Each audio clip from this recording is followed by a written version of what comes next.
Nito lamang Martes ang birthday ng aktres na si Angel Locsin. Kahit nga ilang taon na rin nagpapahinga si Angel, ay umulan pa rin ang pagpati sa kanya mula sa mga kapwa niya artista at gayon din sa mga fans na miss na siyang mapanood. Sa katunayan ay nagtrending siya sa social media platforms na X dahil sa daming netizen ang nakaalala sa kanyang karawan. Sa Showtime nga ay binati siya ng mga kapamilya non-time show host sa pangunguna ng kanyang kaibigan na si Ann Cortez. May touching birthday message rin ang isa pang kaibigan ni Angel na si Dimples Romana. Una silang nagsama sa pantaseryeng Lobo noong 2008 kung saan Laika ang pangalan ng karakter ni Angel.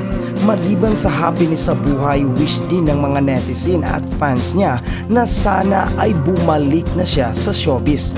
Mukhang enjoy nga si Angel sa pagiging private citizen, pero sana ay may pasilip man lamang siya sa kanyang buhay ngayon.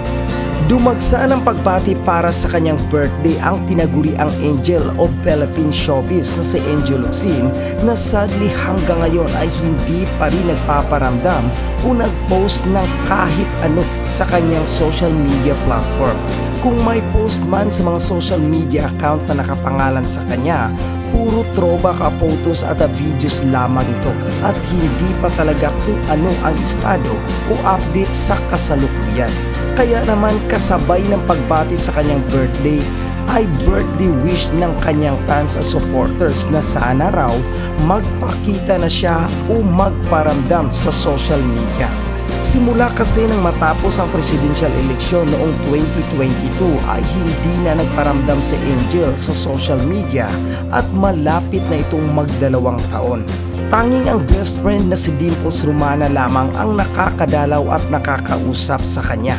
Kaya siya rin ang nagbigay ng assurance na nasa maayos na lagay ang kaibigan at hindi totoo ang mga kumakalat na chika na hiwalay na sila ng kanyang mister.